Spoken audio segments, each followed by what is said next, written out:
ஃப்ரண்ட்வுட்ஸ் நேயர்களுக்கு வணக்கம். பாஜகல அண்ணாமலை நீக்கப்பட்டதின் பின்னணி என்ன? பாஜகவின் வளர்ச்சிக்கு அண்ணாமலை தடையாய் இருந்தாரா? இப்போ பாஜக அதிமுக கூட்டணி உடையறதுக்கும் அண்ணாமலை அவர்கள் இங்க தடையாய் இருக்கிறாரா? திரும்பவும் திமுக ஆட்சி வர்றதுக்கு அண்ணாமலை உதவி செய்கிறாரா? பாஜகல உட்கட்சி பூசல் நிறையவே என்ன பண்ணிட்டு இருக்கு, வந்துகிட்டே இருக்கு. அதிமுக ஒரு பக்கம் சதறி போயிட்டு இருக்குன்னா, இன்னொரு பக்கம் பாஜகவும் சதறி போயிட்டு இருக்கு.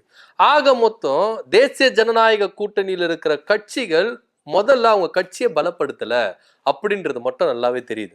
தேசிய ஜனநாயக கூட்டணியில தான் இருக்கிறோமா இல்லையா அப்படிங்கிற பாமகவும் இப்போ உட்கட்சி பூசல்ல பயங்கரமா வெடிச்சு சதறி இருக்கு. இந்த பக்கம் அதிமுகவை எடுத்துக்கிட்டாலும் அதிமுகல ஏகப்பட்ட குளறுபடி. இப்போ டிடி விதிநகரனை தொடர்ந்து, சசிகலாவை தொடர்ந்து, ஓபிஎஸ்ஐ தொடர்ந்து செங்கோட்டையன் அதிமுகவை இன்னும் பிரிவுகளை ஏற்படுத்துகிறாரு அப்படின்ற தகவலும் இங்க பார்க்கப்படுகிறது. இந்த பக்கம் எடுத்துக்கிட்டீங்கன்னா, பாஜக எடுத்துக்கிட்டீங்கன்னா, பாஜக ஏகப்பட்ட குளறுபடியில இருக்கு. ஒரு பக்கம் நயினார் நாகேந்திரன், ஒரு பக்கம் வானதி சீனிவாசன், ஒரு பக்கம் தமிழிசை சவுந்தரராஜன், ஒரு பக்கம் அண்ணாமலை. ஆனா பாஜகக்குள்ள அண்ணாமலையை வைத்துதான் இங்க நிறைய அரசியல் நடக்குது, உட்கட்சி பூசல் நடக்குது அப்படின்ற ஒரு கருத்து இங்க முன்வைக்கப்படுது. டெல்லியில சிபி ராதாகிருஷ்ணன் குடியரசுத் தலைவரா பொறுப்பெடுத்துக் கொள்ள போகிறார் அப்படின்னு எல்லாரும் கிளம்பி வாங்க அப்படின்னு டெல்லி பொறுப்புல இருக்கிற உயர் பதவியில இருக்கிற தமிழ்நாட்டை சேர்ந்த தலைவர்கள் எல்லாருமே கிளம்பி போயிருக்கிறாங்க. ஆனா அண்ணாமலை மட்டும் ஆப்சென்ட். ஏன்னா அண்ணாமலை ஆப்சென்ட் இல்ல, அண்ணாமலையை கூப்பிடவே இல்லையா. தயவு செய்து நீ டெல்லி பக்கம் வந்துடாதப்பா, நீ அங்க உள்ள என்ன வேலை பண்ணணுமோ அது எல்லாத்தையும் பார்த்துக்க, டெல்லி பக்கம் மட்டும் தலை வச்சு படுத்துக்காத அப்படின்னு சொல்லிட்டு டெல்லி பாஜக அண்ணாமலை அவர்களை ஒதுக்கி வச்சிருக்காங்க, தற்சமயத்துக்கு ஒதுக்கி வச்சிருக்காங்க. இதுக்கு முன்னாடி ஆலோசனை கூட்டத்துக்கு கூப்பிடல, அது கேட்டா எனக்கு திருமண நிகழ்ச்சி இருக்குது அப்படின்னு சொன்னாரு.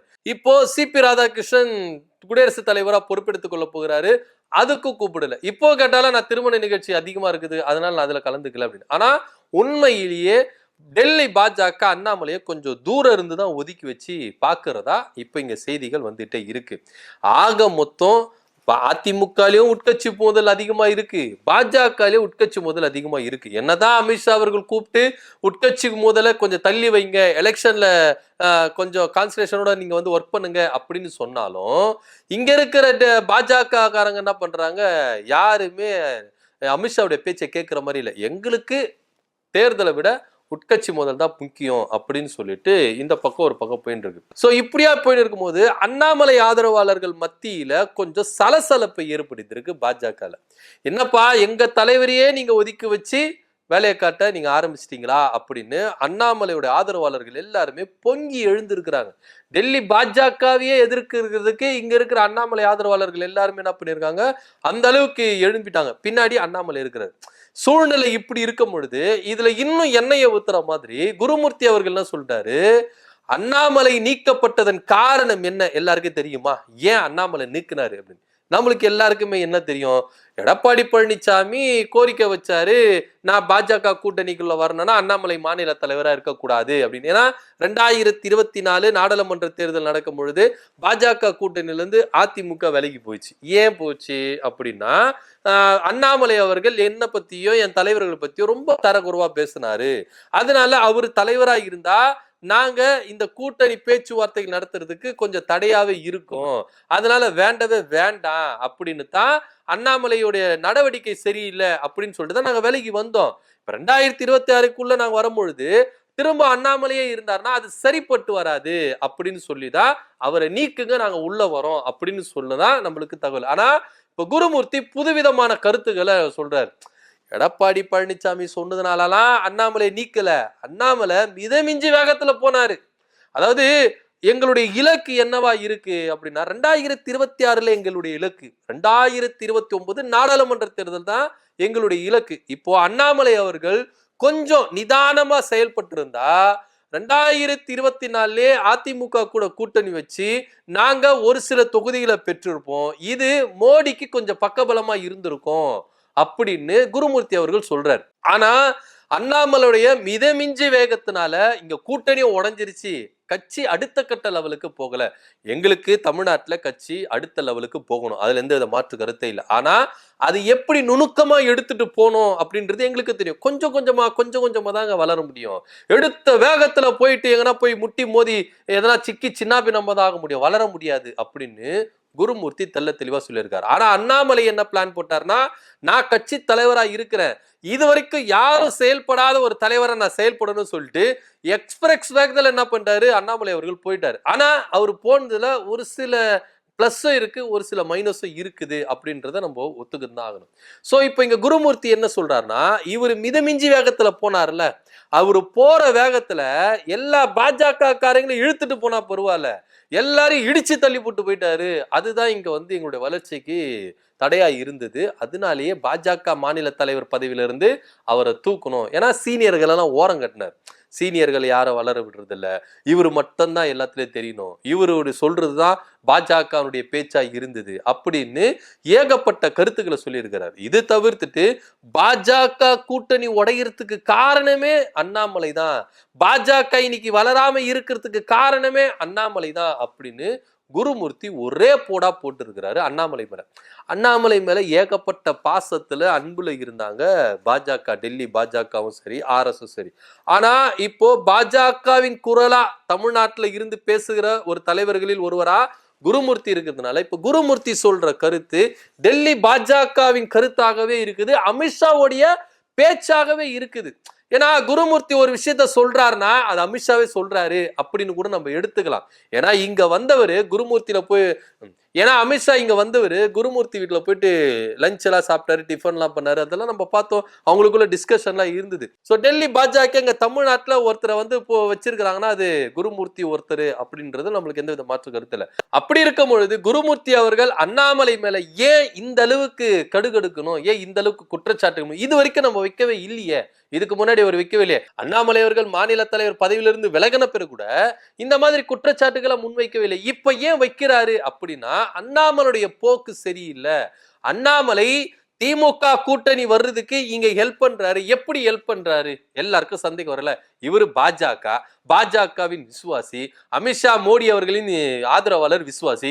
இவர் எப்படிங்க திமுகவுக்கு ஆட்சிக்கு வரணும்னு சொல்லிட்டு இவர் ஹெல்ப் பண்ணுவாரு? திமுகவை டேமேஜ் பண்ற ஒரே வேலையை தான் அண்ணாமலை அவர்கள் செஞ்சாரு. டிஎம்கே செஞ்ச கரப்ஷனுடைய ஃபைல எல்லாத்தையும் இவர் வெளியிட்டாரு. 1, 2, 3 நான் வெளியிடுவேன் அப்படின்னு சொல்லிட்டு டிஎம்கேக்கு எதிரான ஒரு போக்கிலே தான் அண்ணாமலை இருந்தார். இவர் எப்படி ஹெல்ப் பண்ணுவாரு அப்படின்னா பண்றாரு. எப்படி பண்றாருன்னா டைரக்டெல்லாம் பண்ணல. இங்க பாஜக அதிமுக கூட்டணியை உடைக்கணும், உடைச்சா இங்க திமுக ஈஸியா ஆட்சிக்கு வந்துரும் அப்படின்னு அண்ணாமலை அவர்கள் கணக்கு போடுறாரு. இப்ப இவங்களுடைய கருத்து என்னவா இருக்கு அப்படின்னா பாஜக அதிமுக ஒன்னு சேர்ந்து எலெக்ஷனை சந்திச்சுட்டா இங்க ஆட்சிக்கு வந்துடும். அது இல்ல. ஏன்னா திமுக கூட்டணி ரொம்ப ஸ்ட்ராங்கா இருக்கு. உங்களை அழிக்கிறதுக்கு பின்னாடி ஒருத்தர் வந்துட்டே இருக்கிறாரு. அதாவது அதிமுகவுடைய வாக்குகள் அறுவடை பண்றதுக்கு பின்னாடியே ஒருத்தர் வந்துட்டு இருக்காரு, விஜய் அவர்கள். அவருடைய போக்கஸ் என்னவா இருக்குது, அதிமுக வாக்கு வந்து என்ன பண்ணணும் நம்ம எடுத்துக்கணும் அப்படின்னா. திமுக வாக்கு சரியவே சரியாது, அதோடைய கூட்டணியோட வாக்கு ரொம்ப ஸ்ட்ராங்கா இருக்குது, 45% மேலேயே போகும் அப்படின்னு நல்லா கருத்து கணிப்பு வந்துட்டு இருக்கு. இப்படி இருக்கும்போது இந்த கூட்டணியை உடைச்சிட்டா இங்க வெற்றி பெறலாமா அப்படின்னா, ஆனா இங்க அதிமுகவை சிதைக்கிற வேலையில அண்ணாமலை அவர்கள் ரொம்ப பயங்கரமா காய்களை நகர்த்திருக்காரு. டிடிவி தினகரன் கூட்டணியிலிருந்து வெளியே வந்தது.